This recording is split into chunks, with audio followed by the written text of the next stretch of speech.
even though I did just say like statistically you're likely to get better pay, It's because of this bullshit. a lot of people believe that the degrees matter, but I mean, yeah, if you're going to fucking medical the school, only degrees that matter are 98 degrees. So okay. Beep, boop, bop, bop, bop, beep. But yeah, I kind of want to talk about this topic that we talked about in our recent Scrum meeting, and it wasn't something from the random question generator. It was just something that popped in my mind earlier that day.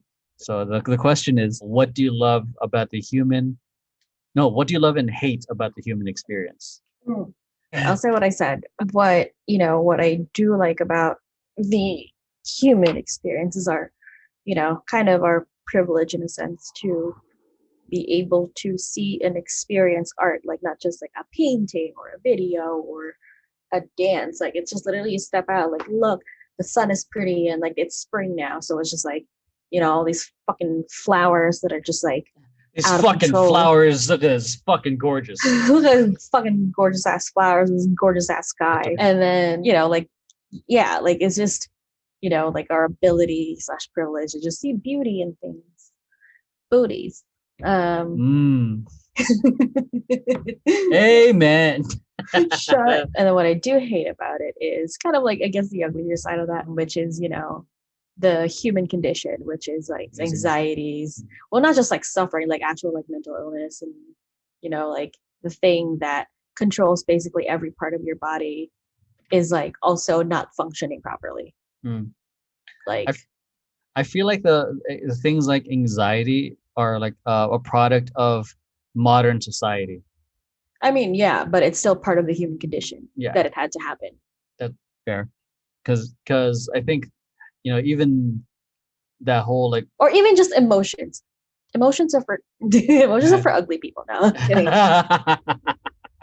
Weak. Like, emotions are for ugly people. But like, yeah, like it's just like, I guess it kind of contradicts like the fact that like you're seeing beauty and things, like obviously you're gonna feel something, which is the good part about it. But at the same time, like, just like getting sad or whatever, or like just feeling overwhelmed about something, like I wish I didn't have that, so I can just keep working, so I can just keep going, so I can just keep fucking living my life.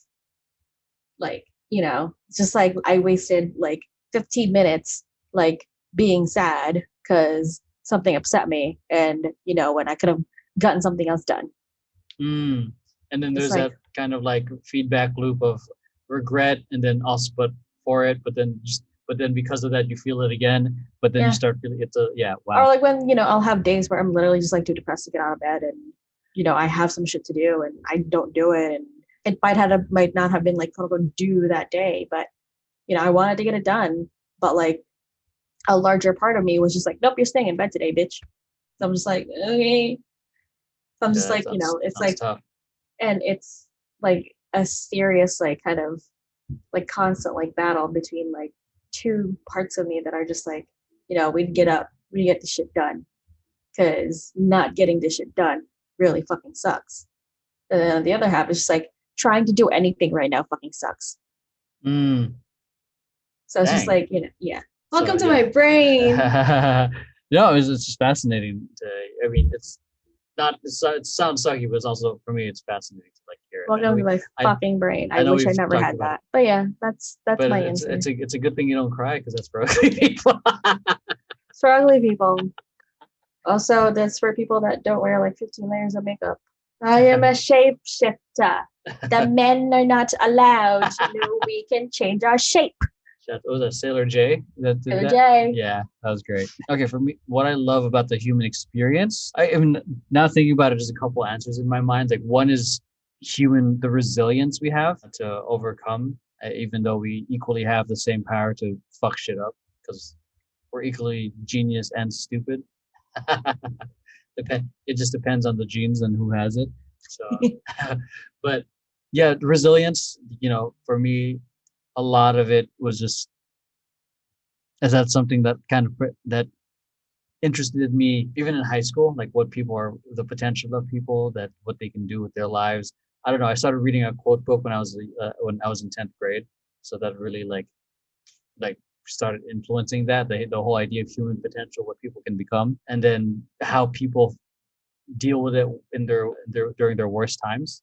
A lot of the concept of the whole resilience thing kind of came more into fruition throughout my years of family business, trying to start that, and even more so throughout the more, I guess, the lowest of lows in my life was going to jail and figuring out how to get out of that, like my self-esteem, mentally, emotionally. It just like it was tough, but it was like shit. I got to that. So the human resilience is interesting. The other part is when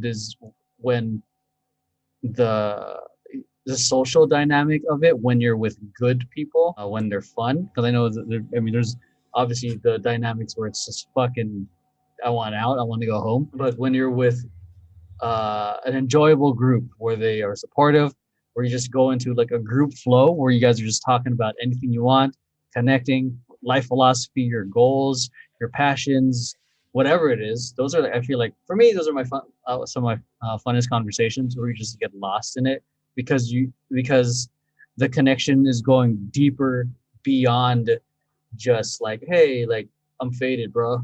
What? All that stuff. Huh? Or even though like when I'm faded, I get pretty like I start creating video games in my head. You do. Good Lord. But yeah, when people are just way too drunk to function or whatnot, or people just trying to use, I'm not against any of that because they're enjoyable. But when people are, like I said, in a group flow, whether it's through conversation or whether it's through creating stuff, I think that part of the human experience is fun because it's a shared experience. One of my favorite things when with FamBiz, when I was leading them, and what I would love saying to them is like, look to the person to your left, look to the person to your right, and like these, like this kind of be like the whole, like your just your teammate, your quote unquote family at that for this journey, and like the whole, imagine like 10 years from now when we have a reunion, like all the experiences you're going to go through this year are going to be once in a lifetime experiences. You're not going to get able to experience 2012 again, 2013. It's like you only experience this event once. You never relive it because it's the whole, life is ephemeral, which leads me to like the part I hate about about the human experience. I think one of my favorite things about it was from, what is it? Jason something. I forgot his last name. He said why some people cry tears of joy when they're experiencing such striking beauties, because your body or your subconscious, whatever, is experiencing the joy of experiencing what is in front of you, but it's crying because every second that's passing, it's gonna go away. Mm. So it's like you're loving and hating this beautiful moment because it's coming and going at the same time. Yeah. And that's a lot of stuff I think about. When I'm hanging out with my friends, hanging out with you or hanging out with Jordan, I'm always thinking like, this is going to be, this moment in time, this pocket is going to be a memory within 30 minutes, 30 seconds of you leaving. Just that instant. And it's like, fuck. Because it's temporary. And I'm like, that's why I mean, a part of one of the reasons I try to enjoy my time with others as much as I can, which is why I laugh. I don't give a shit about some of the things I say because I'm being honest with them. And if I feel like if I'm honestly myself, they in turn feel more comfortable to be themselves. And I feel like it's my way of being has kind of reflected that, and which creates a fun experience for a very short amount of time, even though it's like through Zoom or whatnot. But yeah, and especially being a parent, like every time, if they're going to be moving by next week, so it's already here. And it was like, it was only a conversation 6 months ago. Yeah. So now that every time I spend time with him, it's like, this is the last time he's going to be here for this day or for a while. And it sucks. And it's one of those things that I know the whole philosophy of like the Zen Buddhism is like being present, not worrying about the future, not regretting the past, and just to be the present. But for me, I feel like both have been like very strong motivators. They get like, some people are just are always worrying about the future, and like, therefore it paralyzes them, or therefore they play it safe. or people about the past where they're regretting it, but they aren't paying attention to what it takes to change or whatnot. But both have been, in the sense, important to me because the past has been like what's happened in the past continues to be my greatest teacher, especially my more recent interactions. Like, how can I be more this? I didn't like how I showed up in this interaction. How can I be better? And in the future, because I know everything's ephemeral, I try to appreciate a lot of the things that's happening now, because I'm not gonna get to re-experience it. So it doesn't paralyze me or it doesn't make me scared. It makes me fight and want to enjoy the present more, because it's like there's so much you can't control, and it's like if I can do something to influence it that's like it's enjoyable for me and for everyone, it's going to be like that feels good. And so human experience points. Human experience points. Yeah. God, imagine if you actually earned XP the more life you lived. I mean, that's the thing that sucks, though. I feel like we do earn more experience, obviously, at their age. Your just body can't handle it anymore. True. So it's like, because at this point in my life, like, even though I'm turning 34 this year, I still feel like I'll be there for your birthday. So, oh yes. So hopefully we can go to Lance Bass's new club. Oh my God. The new range. Yeah. But yeah, like I feel like I still have the same spirit of a 25-year-old, because I feel like I still have that hunger and that kind of that drive.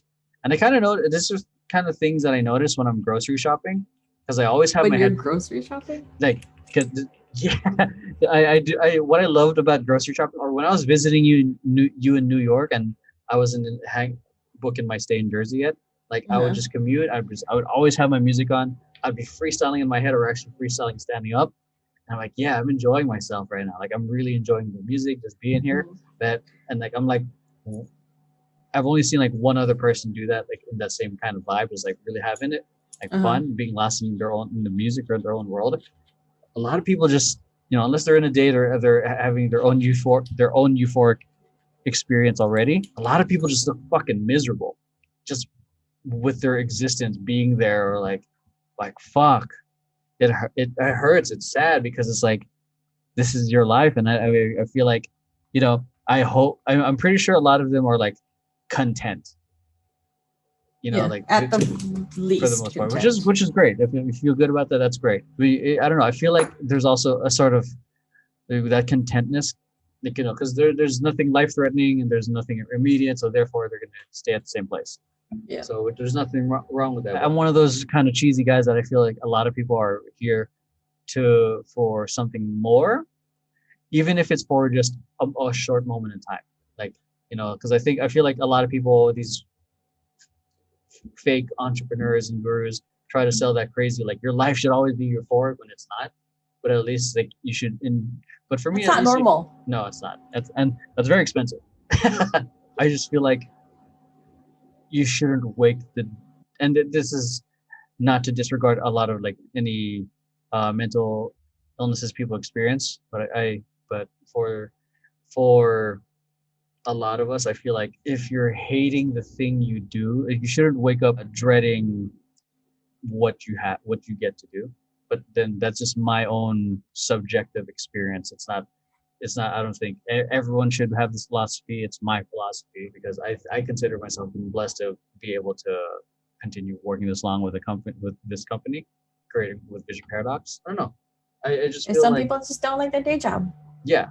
So like because I could see it, and then I feel like, because just not going to the whole corp, like how life draining some jobs can be, and I'm not saying energy draining. I'm saying life draining to the point. Life sucking. Like, yeah, it's like fun sucking. Because of that, the byproduct is they stop caring for themselves after, because that the job takes so much out of them in all aspects.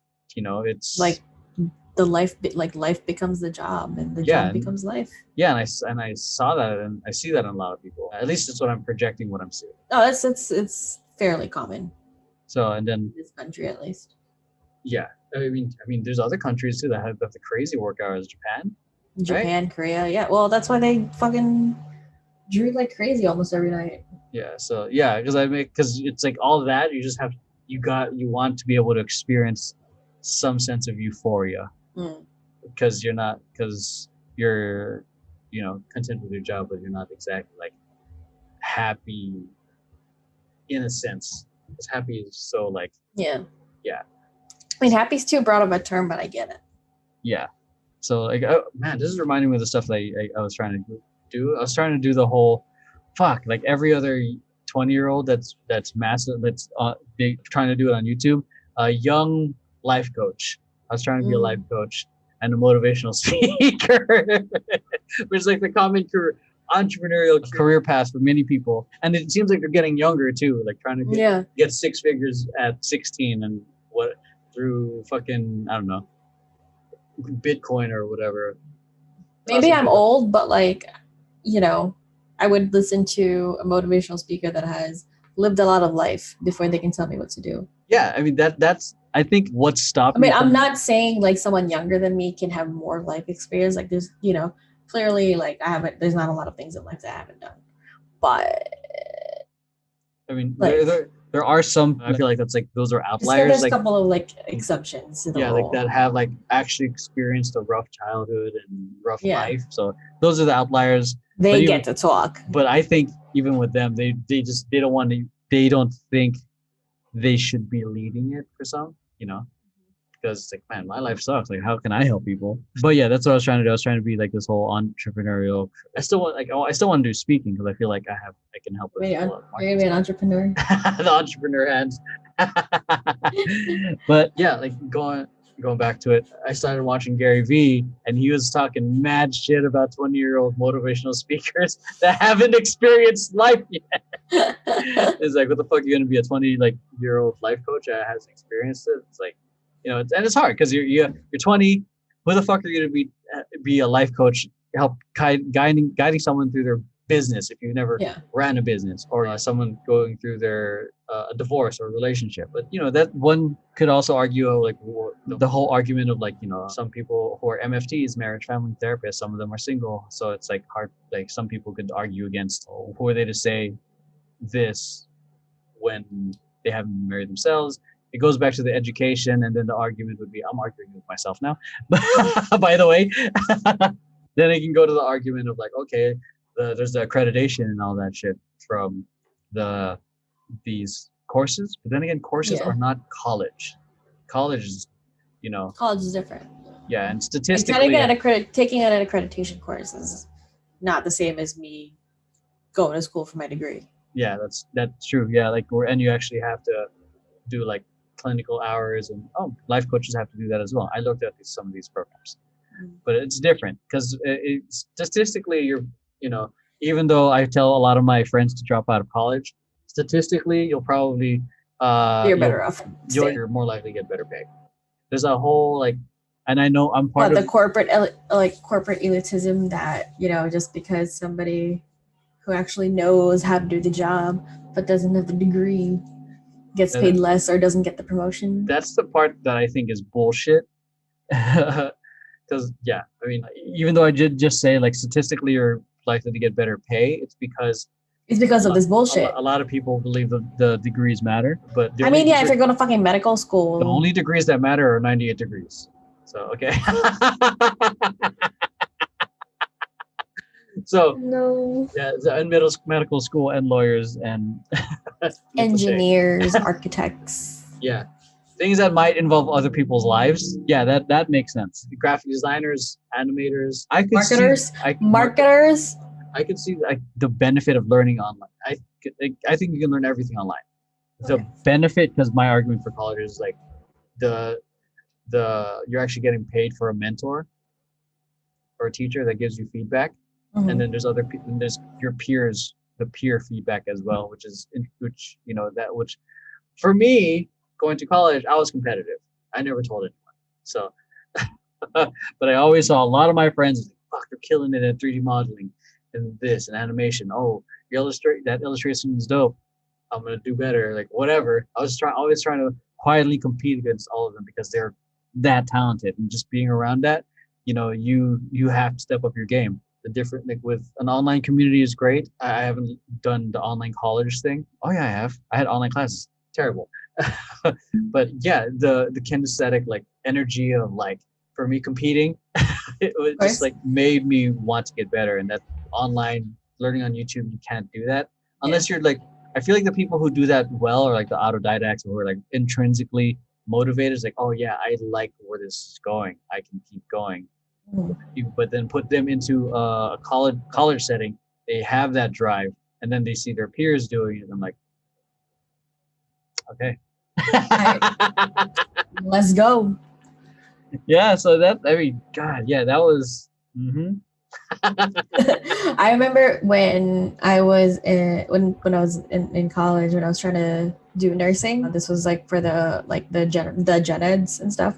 So like the anatomy, microbiology, chemistry, and all that. There was, I think, there was like a couple, like it was a semester for my class was, I think it was anatomy, and these people would all gather into like a group and like help each other out, or sometimes they'll even ask me or whatever. But like I don't give them I'll tell them I don't remember the answer or whatever. It's just like and like I don't help anyone.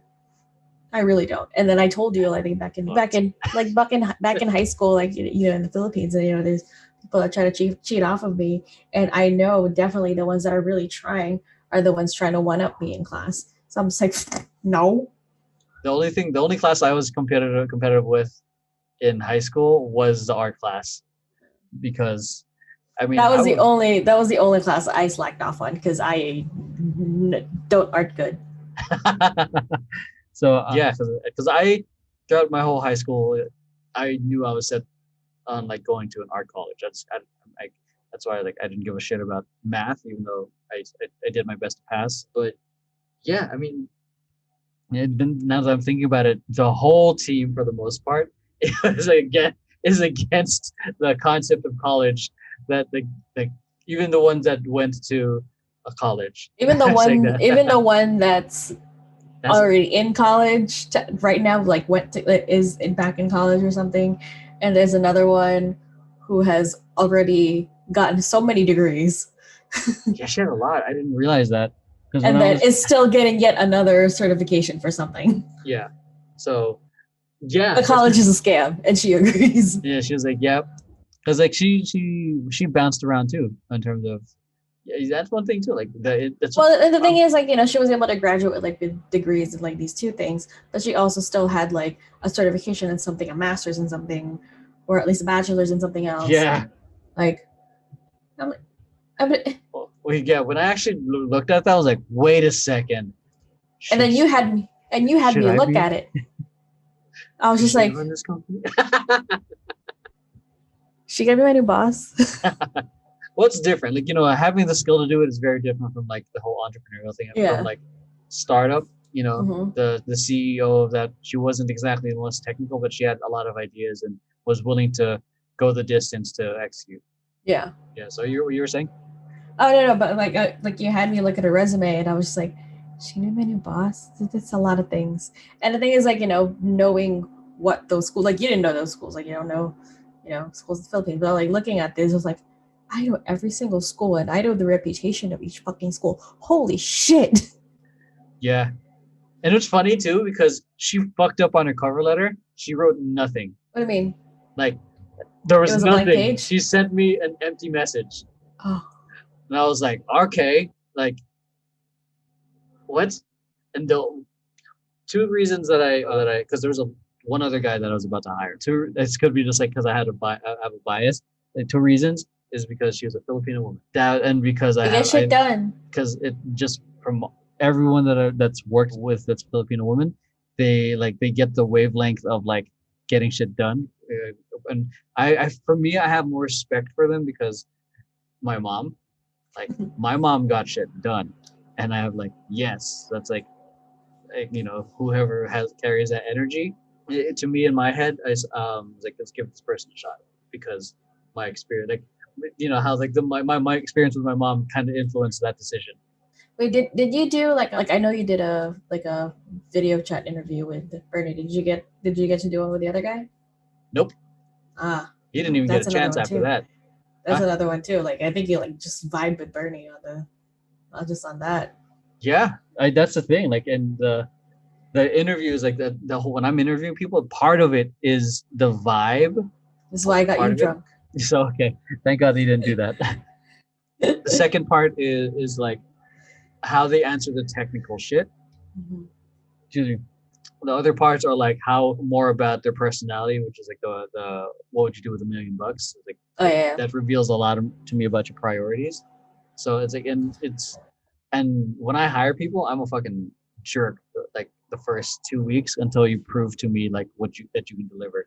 Like when I first hired Bernie, I was like, cool, she's cool. Yeah, I think, but let's go with it. That was me. And then I assigned her like some basic shit just to like see execution and can you follow directions. Mhm. And then eventually and then seeing her interact with you guys, which is super important. It's like literally bring a new friend to the friend group, except it's money. So There's money involved. yeah, and that's the thing too that kind of trips me out. Even though like we're all friendly with each other, the thing that like I sometimes worry is like firing people. You've gone so friendly, I have to let you go. You know what I mean? That's why I hesitate into even call it a family, because family that like family screws each other over in a sense. Yeah. But like this is different because in the sense there's a job. It affects someone's livelihood monetarily. Yeah. So yeah, so that's why it's like when some companies call themselves a family, it's like I'm a little cringe about that. So yeah, and then that's why like for me that's kind of my philosophy. But I'm just glad other people are saying it instead of like the face.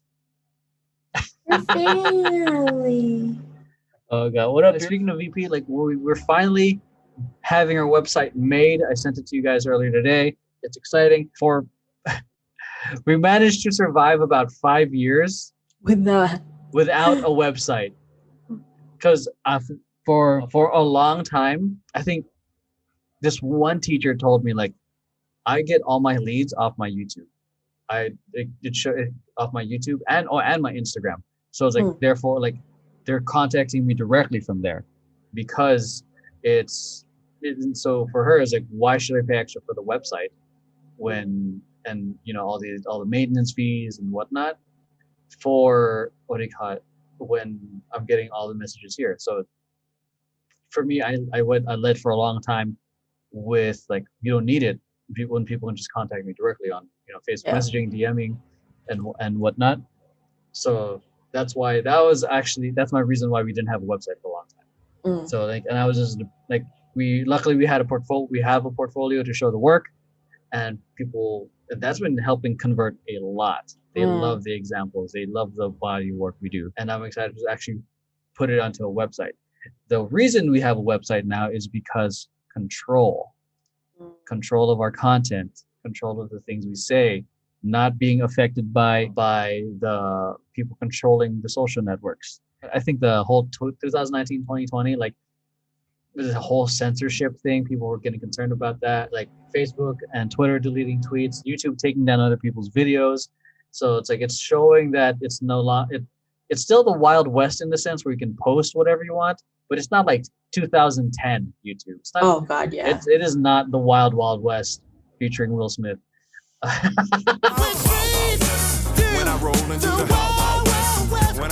So yeah, it's getting more corporate in a sense, where they have to appease their ad buyers. And so in my head, I'm like, okay, we gotta take control of that, because if YouTube fucks up, we're not gonna have a place to host our shit or to show our video work. So which is why we also have a Vimeo account. If Instagram shuts down or becomes fine, we have to have another place. We have to have a place that we can showcase everything. And which is leading me to wanting to revamp our email list, which is maybe eventually have a community, like the phone number, not a community, not the TV show. Yeah, not the TV show either. Community created by Dan Harmon. One by one, they are just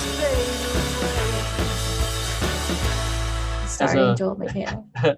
community, as in the community phone number where you can actually text Yeah. directly to the people in your list. Again, that's to leverage people we've worked in the past and kind of rekindle the I guess relationship, like what I did with you. Like it goes from the past and rekindling the relationship. No, oh wait, yeah. Speaking of like the community phone number, I think my boss messaged me. I think she emailed me something like it was like last week or two weeks ago. It was like another kind of service like similar to community, but it wasn't community. I forgot what it was called, but it was the same thing. Like, so she emailed me like this thing or whatever, and I checked it out, and it was similar to community. And she was like, "Could we use that?" I was just like, "No, for my sake, please no." Because guess who has to respond to all of that and manage all of that? Me. Yeah, because they don't even know anything about it. So Yeah. like, why, if they do decide to go for it, guess who's gonna have to fucking figure it out? Me. It's one of those things like people see a shiny new toy, like, oh, Yeah. we should give it a shot, but they don't think of the repercussions after the fact or what has to be done to manage it. Yeah. And so like I like sat there and I was just like, we can't, this is not doable unless you all want to chip in and help with like communicating with these people. By that I mean do most of it, because I'm doing everything else. AKA community management, which is a service. Which in is a itself. completely different person. Yeah. So it's borderline customer service. Yeah, I mean, which I have a lot of experience of, obviously, especially in that place. But I also have to create content and like collate like freaking assets, and like it's a lot. Like I literally spent one day just downloading, like half a day, but like downloading at like brand new assets from like the bigger corporate whatever. So I'm just like, I can't, like I don't want it. Yeah, I mean, don't want it. The purpose of, again, building the website for control, the email, leveraging the email list is so we have direct contact to them. While we, social media is great in the sense of like, it's almost like putting we call it a community message board, so to speak, like in a coffee shop. There's a specific type of group there. There can be a hipster group, it can be a dance studio, a bunch of dancers. So if you know that audience, you can post something relevant to them or your service around it, and then people will see it. It's a one way to look at how Instagram and Facebook works. Like we're showcasing our work, showcasing our information, but if that ultimately we want them to come back to the website for the personal experience, which is why the email or even the community number will be helpful, because then we talk to them personally. It becomes a one-to-one experience, and at the end of the day, every business is a relationship, and it's and a friendship, if you guys have that, at least a working relationship. But I've been blessed to become friends with a lot of our clients because I think I'm a pretty likable guy.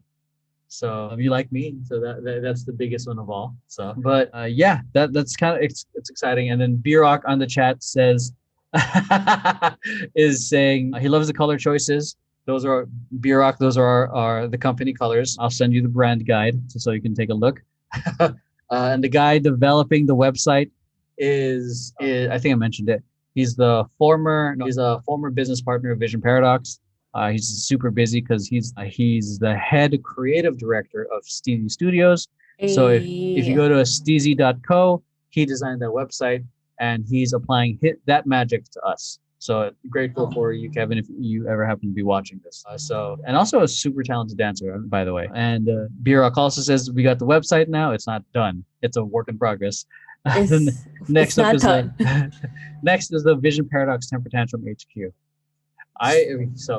and I have been back and forth about this because you're just like, I really want to do it, and then like the next minute you're like, maybe not. Yeah, because we're sitting there discussing all the pros and cons with each other, and we're just like, yeah, I totally see why you would want it, but at the same time, I completely see why you wouldn't want it. Yeah, like I mean, to correct B-Rock, the next thing after the VP website is the Temper Tantrum website, which I'm hoping to have up by Q3 or fall for the regular people. So look at me sounding pretentious. You're not an entrepreneur like me.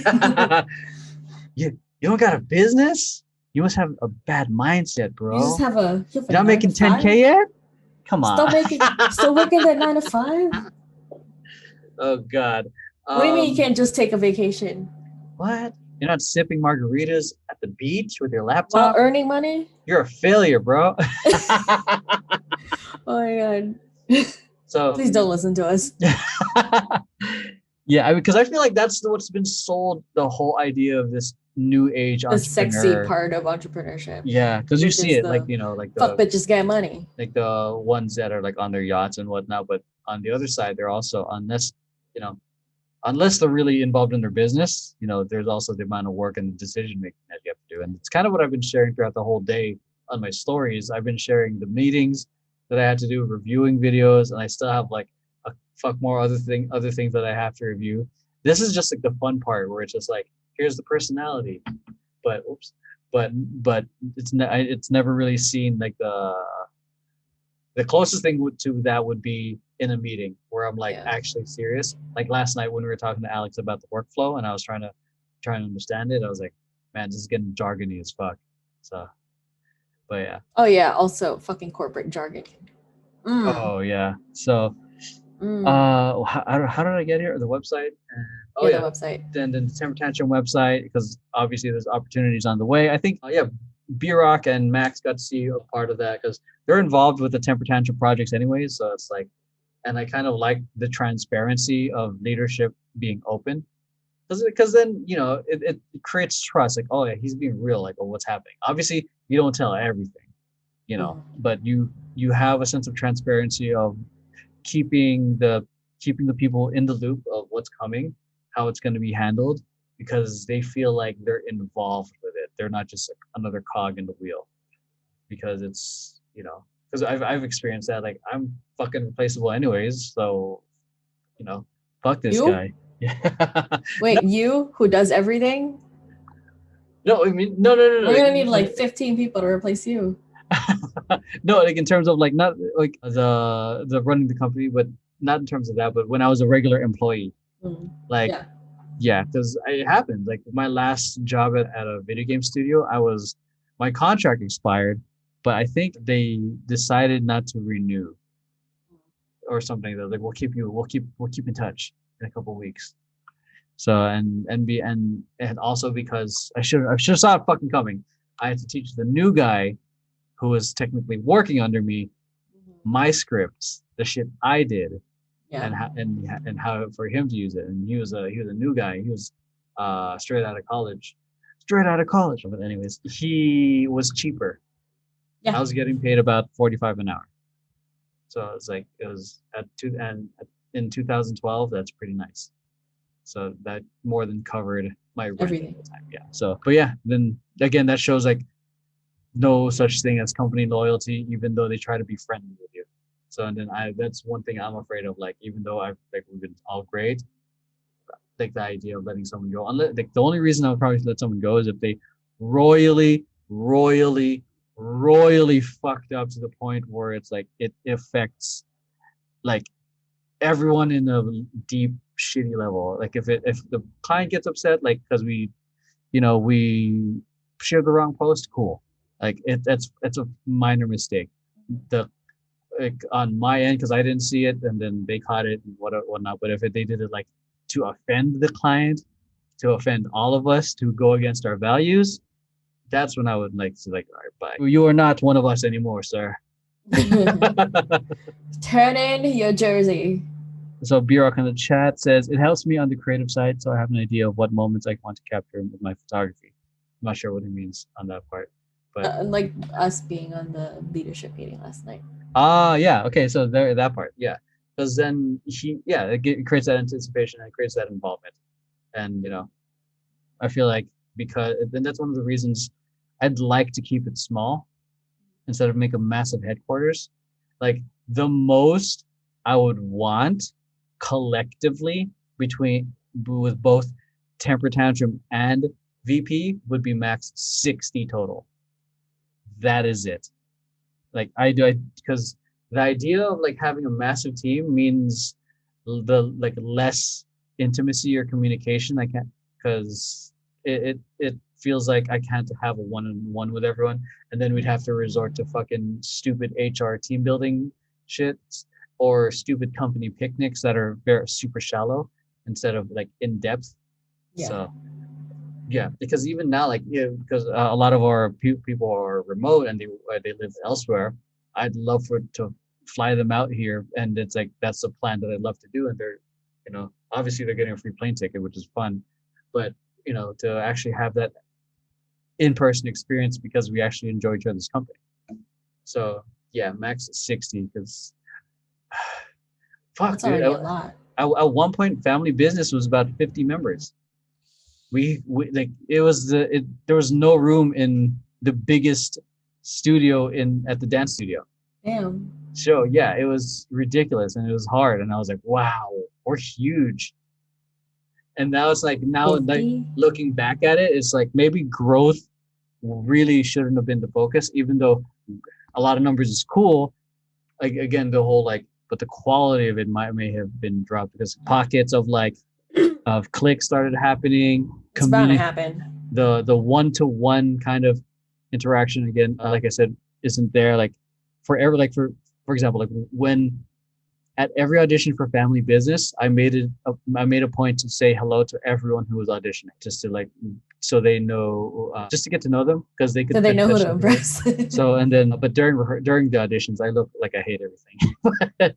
So, but and even then, I was doing one-on-one meetings, like at the beginning of the season and at the end. And that's still what I'm doing now with VP and with Temper Tantrum. Like it's that connection that matters. There's a book that I'm currently reading. There's a book that I'm currently reading called Small Giants. It's like companies that decided to be great instead of big. So then these are really focused on like small businesses, because there's a lot of people, especially in the who are trying to build their own business. Like there's the temptations like, oh, franchise it or get investors, go public. And then the thing is, when you go public, your interests no longer matter that much. You have to focus on the interests of the shareholders or the people who are investing. And you can easily lose control of your company that way because you have to meet quotas, you have to make a certain amount of sales. So I mean, this is kind of what happened with Facebook in a sense, where they grew really fast, and it kind of lost the mission of connecting people. I feel like, but in the sense it did and didn't, because I think it's both sides of the coin. But yeah, that's why I hesitate at the idea of growing big, because I feel like the real meat and potatoes is us, and I feel like limiting. I'm the potato. And I feel like limiting the amount of people who are in it, like having a principal set of dancers would be great, because then that means there's scarcity to be on it. It creates a demand. Like, oh shit, like someone decided to leave and do their own thing. Shit, they have 2 spots open. Audition like right away. Yeah, and it can be, and auditions won't be yearly. There won't be like a churn rate. It's just like you have a set number of people. And that could be like for the next 5 years. For like the next 5 years. So like within the next 5 years, there might just only be one audition or no audition. Yeah. If the exact same people try to stay on, and yeah, and like we're not taking on any more people. Yeah, and I know that's coming to my mind a lot because I've been hearing a lot of interest about auditioning, and then I know one of the people are one of my subscribers on YouTube, like some others are from other dance companies that I used to like look up to. It's just wild. Like it's a little wild. Because for me it took FanBiz like 7 years to get people interested in us to join a workshop. And then for us, Temper Tantrum, within it being a year, and with the help of everyone's involvement and sharing and their enthusiasm and all that, and social media, what do you call it? It's the awareness of and the interest of it is like fast. So like, and I think give credit to like both running FanBiz and also VP, your company. Now knowing what it took to expect with the dance team, and now running a company that can market, was like, I feel like it was going to be easier building the brand. I just didn't think, because I still think we're nobody. Like not like we're talentless, relative to all the more established. Like yeah. yeah, like there's already other people with bigger brands than us. What I think just makes us unique is that I have a potential business plan for revenue Yeah. aside from just selling dance as the product. Yeah. So it just and it goes with the whole thesis of like how I think everyone thinks I'm trying to push our clients to be more of like media companies and have a lot of these intellectual properties because what do you call it? It creates leverage in the different content we make. What does it say? What did Bjork say? You essentially trained your replacement. Who's my replacement? You? No, this was like old. This is when you were talking about like training the new guy at the animation place. Oh yeah. That was that fucked me up. So it gives me more people kind of ruins the family dynamic we have. That it could potentially. I would hope that everyone can still be like have the family dynamic, but that means being more intentional, like partnering up with people who don't know each other. And the thing is, not everyone's gonna like each other. They'll just respect each other, but not liking each other is a different thing, which creates a different energy when we create or when we dance. And how many people? Bjork's asking on the chat. How many people did you scare away from auditions? I don't think I ever scared anyone. They felt like I was just disappointed by them the whole time. Because like I'm not mad. I'm just disappointed. Yeah, because I was just like I would always have like my furrowed eyebrows. I'd just be looking like I would be looking past them on purpose, and I would be I would occasionally nod no for no reason. Oh, you just be like, no, I'd be like I'd look down and like as if like you fucked up. Even though they did absolutely nothing wrong. Yeah. Even though they absolutely killed it. Yeah, like, and then especially when they absolutely kill it.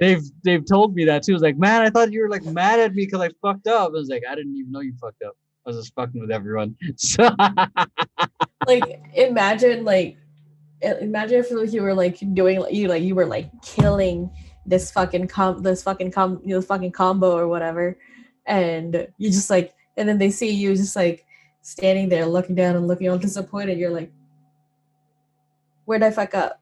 Especially because like when it gets to the point where you're like, when you're like getting like you're actually like killing it, you'd actually feel it. You're like, fuck yeah, I'm killing it. And then just seeing you going, oh, I'd be like, the morale. I quit. I'm quitting dance forever. I mean, that's the thing though. Like, I don't want to dance anymore. Like practically every industry audition, they know. Like some people are like, yeah, like the choreographer might be feeling like, yeah, you're dope, but most people are just like, we just got to get through this quick, like in and out. Mm-hmm. Like you go home. Like you stay.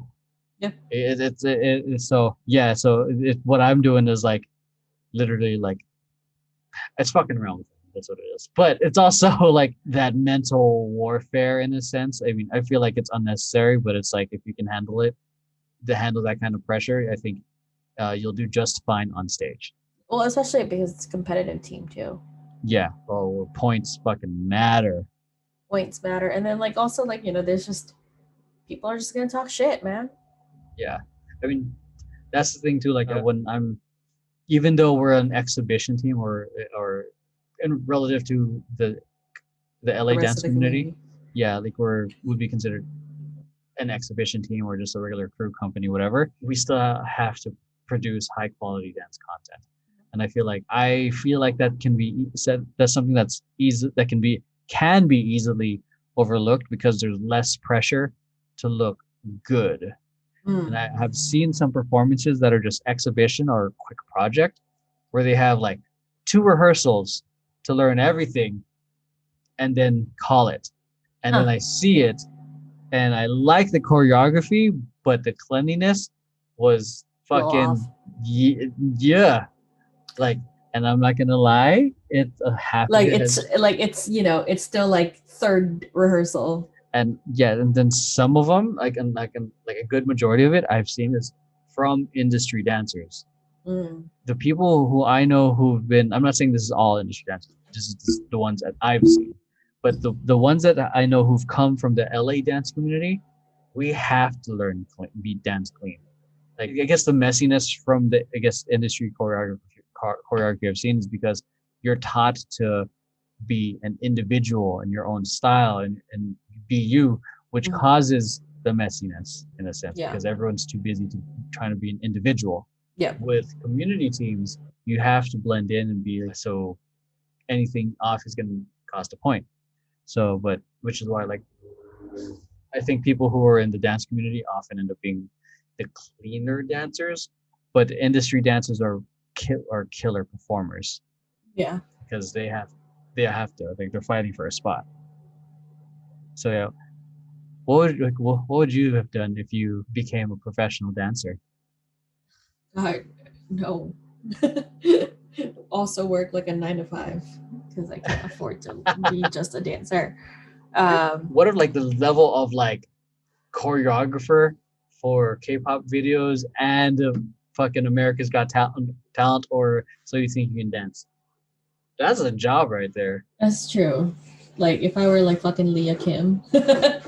Yeah. Own a studio, choreographer for Mamamoo. Oh shit, yeah. Is that her Almost studio? exclusively. Yeah, that's hers. Whoa. I was talking about that on the chat in your stream on Sunday, like last Sunday. Because I'm talking about like, the whole like censorship and like broadcasting or whatever. Yeah. And it's like, and like with the tattoos and whatever and like brands, or then we got to like the brands and they heavily censor any kind of like brand or whatever. So there's this show Running Man and it's just like kind of like variety show, like they just do shit. And one of the segments was they were going to do some dancing thing with Leah Kim. Oh. And so they were at 1 million, but you won't be able to tell. Well, you kind of can tell because like you kind of know the walls and stuff, but like the logo's gone because they like fucking put a fucking white wall like in front of it or something. You can't have any kind of brand whatsoever unless it's directly sponsoring the show. And and I'm just like, but it's her studio. Yeah. It's also like a whole licensing thing, because I remember going on set, like no logos, jeans, and if I have black shoes, and I came with I think black Nikes, and they black taped the logo. Black tape your logo, yeah. Yeah, because I'm guessing it's a licensing thing. Maybe I don't know how. I mean, YouTube's pretty weird about that too. It's like a while back, it was like Doja Cat on James Charles's channel, and apparently was it Doja Cat? It was somebody. It was some artist, and essentially, James Charles sitting there doing their makeup or whatever, and they used that artist's song in the intro and then the outro. Got flagged. Like, but the artist is right there. And the label was like, yeah, sure, use it, James Charles. That's YouTube's AI for you. Yeah. So that's. Oh yeah. Oh, I remember. Like speaking of that, like going back to that whole thing with like copyrighted music, like for this like weird video idea that they had that I don't approve of. Oh yeah. They were like, so what does it cost to get the license for that? I'm like, you want to buy the license to a Justin Timberlake song for what 30-second? For like a 30-second video. Fuck no. And they're like, yeah. I'm like, yeah, I don't think they're too keen on selling their licenses to stuff like that. They'll make an exception if you're a big enough creator, which we are not. Or if if money talks. So if you can like, and money talks. So if you have the money or the clout, which we have neither. Yeah. I'm like, what are you talking about? We're a nonprofit. We're a charity. Yeah. It's just like, no. Yeah. I just like literally sat there. I was just like, did you really just say that? Like, you're talking about trying to buy rights to a Justin Timberlake song. And I'm just like, already putting out all these like other suggestions that are like from Epidemic Sound or ones that I know most likely will not get blocked at the very least. Epidemic Sound sponsor us.